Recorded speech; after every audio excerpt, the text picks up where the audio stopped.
بسم اللہ الرحمن الرحیم نحمده ونصلي على رسوله الكريم اما بعد بسم اللہ الرحمن الرحیم. عزیز طلبہ، آج ہم کنز الدقائق حصہ دوم سبق نمبر 108 شروع کر رہے ہیں.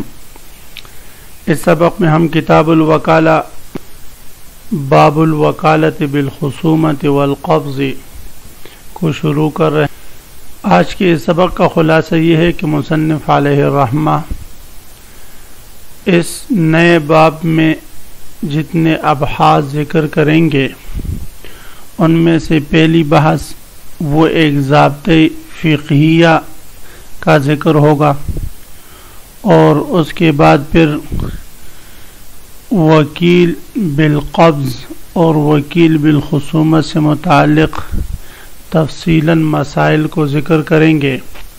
وکیل بالخصومت سے متعلق چند مسائل ذکر کریں گے اور پھر وکیل بالقبض سے متعلق چند مسائل ذکر کریں گے.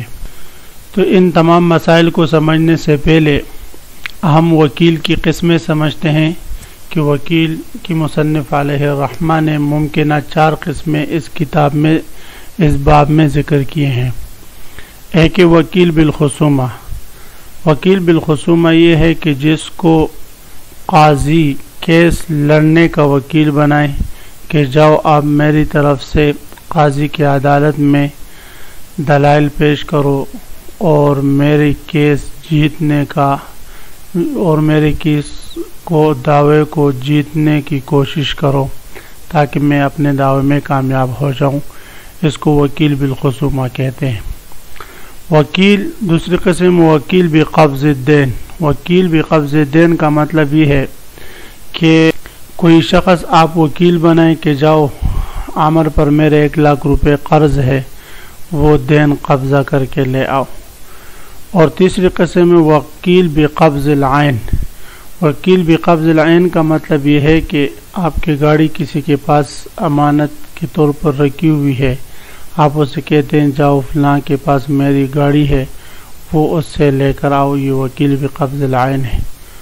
وکیل بالنقل کا مطلب یہ ہے کہ آپ کسی کو کہتے ہیں میرے یہ غلام فلاں شہر سے فلاں شہر کی طرف منتقل کر دو، اپنے ساتھ لے جاؤ، یا میری اس بیوی کو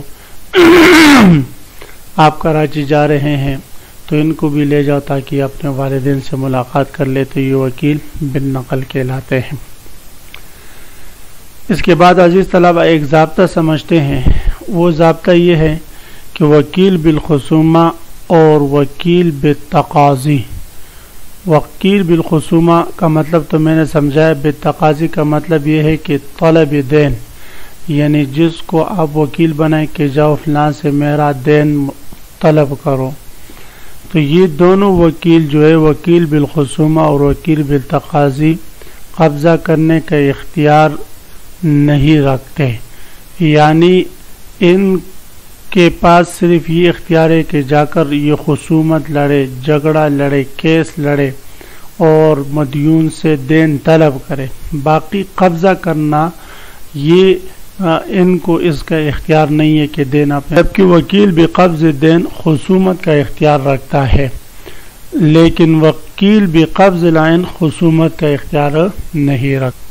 تو عزیز طلبہ جب آپ یہ ضابطہ سمجھ کے اب ہم چلتے ہیں کتاب کی طرف تو انشاءاللہ کتاب کے مسائل آسانی سے سمجھ میں آ جائیں.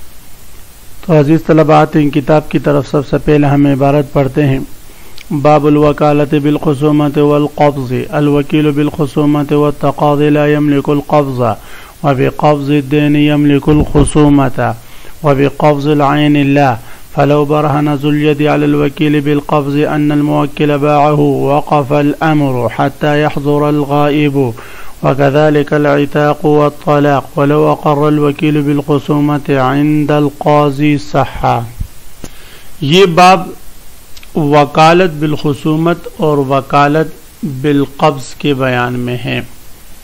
تو گویا کہ وکالت کی بنیادی طور پر 2 ہی قسمیں ہوئی، وکالت بالخصومت اور دوسری قسم ہے وکالت بالقبض. پھر وکالت بالقبض کی 2 قسمیں ہیں، وکالت بقبض الدین اور وکالت بقبض عین۔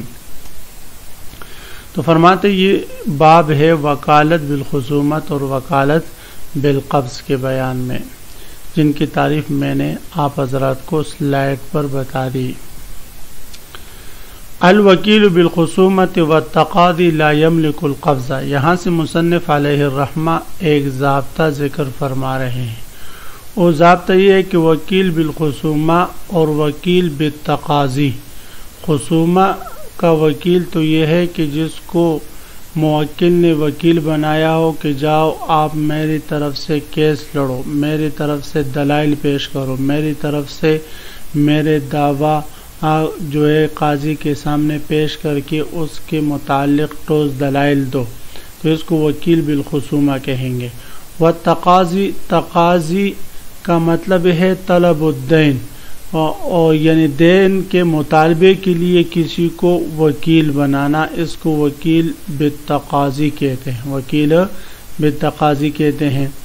تو فرماتے ہیں مصنف علیہ الرحمہ کہ وکیل بالخصومہ اور وکیل بالتقاضی لا یملک القبضہ، یہ قبضہ کا اختیار نہیں رکھتے، یہ قبضہ کا اختیار نہیں رکھتے۔ یہ ائمہ ثلاثہ اور امام ظفر رحمہم اللہ تعالیٰ کا مذہب بیان کیا ہے مصنف علیہ الرحمہ نے۔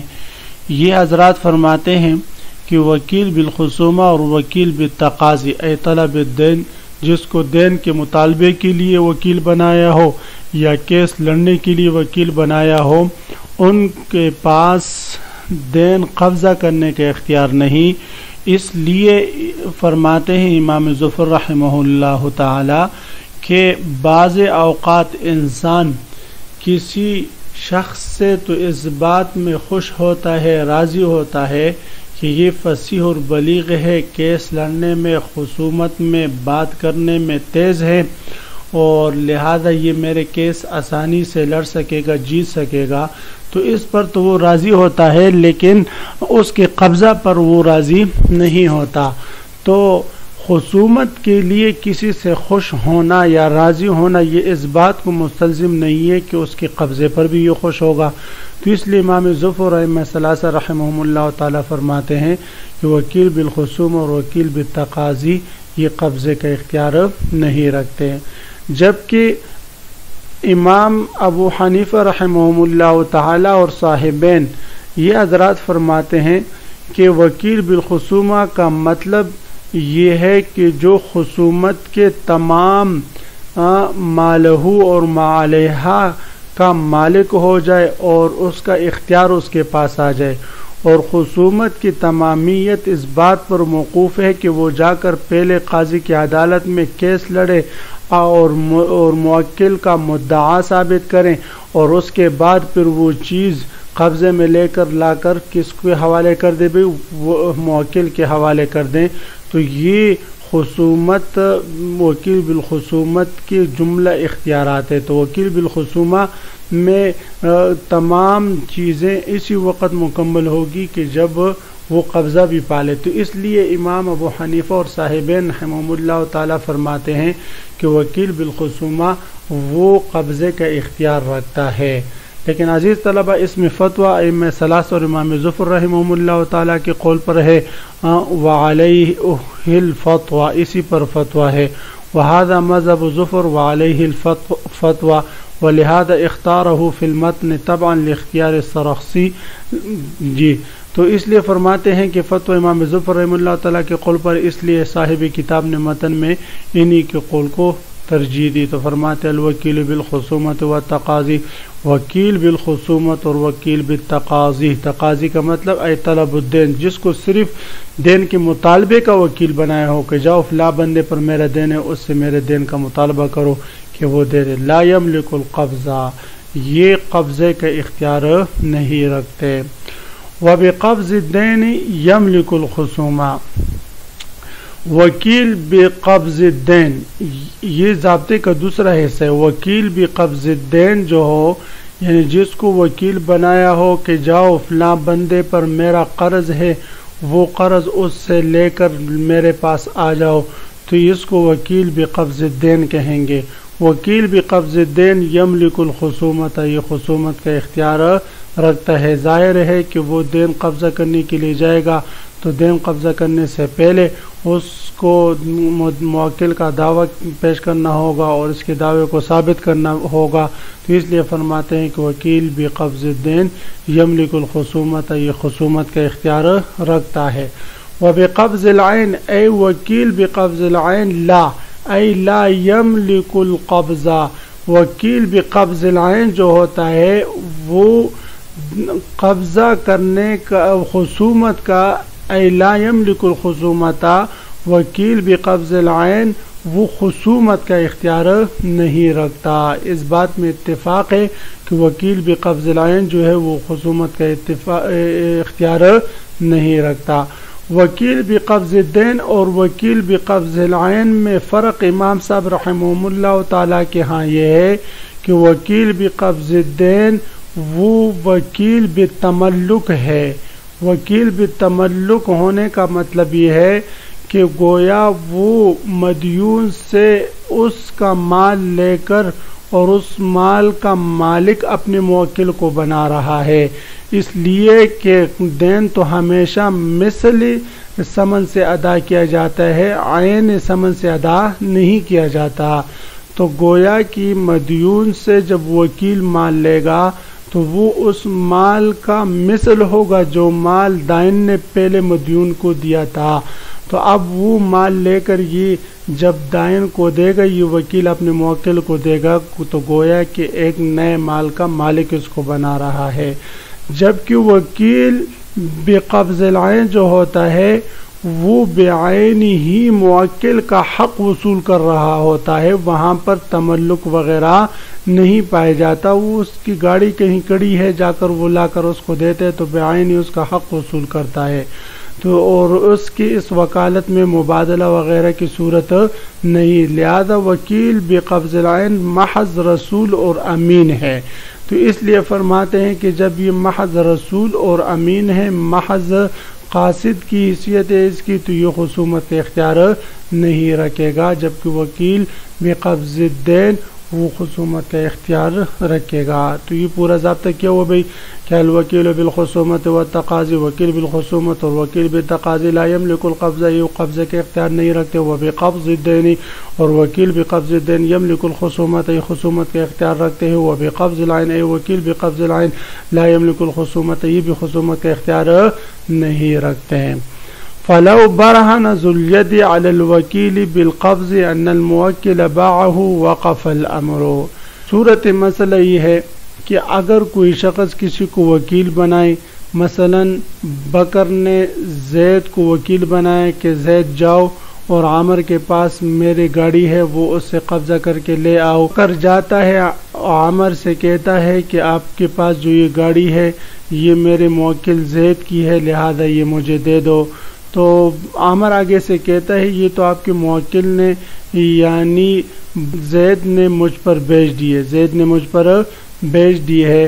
تو فرماتے ہیں اس صورت میں یہ جو وکالت بالقبض کا مسئلہ ہے اس کو موقوف رکھا جائے گا یہاں تک کہ وہ غائب یعنی موکل حاضر ہو جائے۔ موکل حاضر ہوگا، اگر اس نے تصدیق کر لی بے کی تو ٹھیک، اگر تصدیق نہیں کی تو فرماتے ہیں اس صورت میں پھر اس صاحب دین سے وہ چیز وصول کر لی جائے گی۔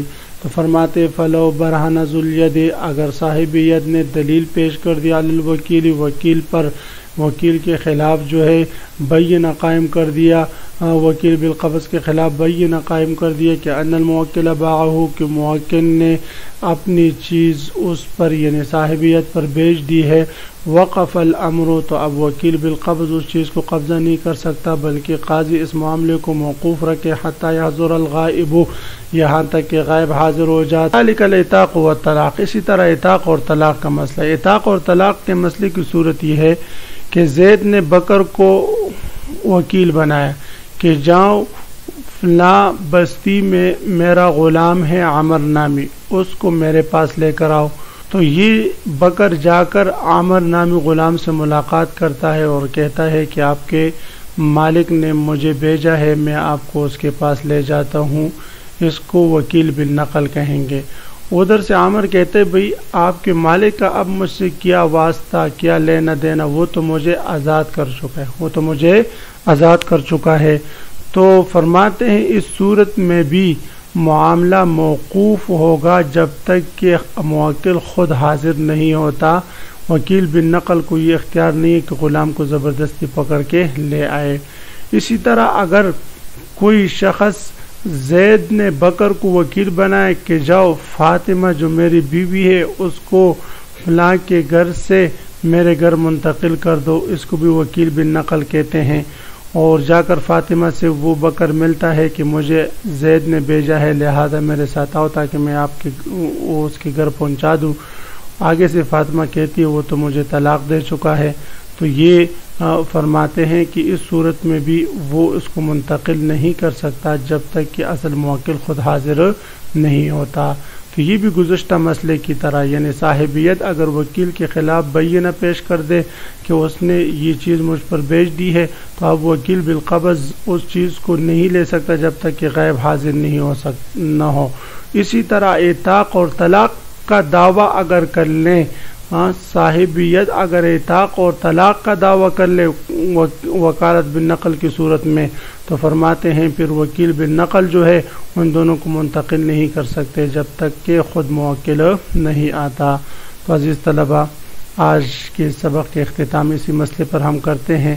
تو خلاصہ سبق یہ ہوا کہ ہم نے باب الوکالت بالخصومت والقبض شروع کی، وکیل کے ہم نے 4 قسمیں پڑھی، اور اس کے بعد وکیل بالخصوم اور وکیل بالقبض کے بارے میں یہ ایک ضابطہ پڑھا، اور اس کے بعد 1-2 مسئلے اس پر متفرع کیے۔ تو آپ حضرات اس سبق کو خوب غور سے سنیں، سمجھنے کی کوشش کریں۔ اللہ ہم سب کا حامی و ناصر ہو، آمین۔ وآخر دعوانا ان الحمد للہ رب العالمین۔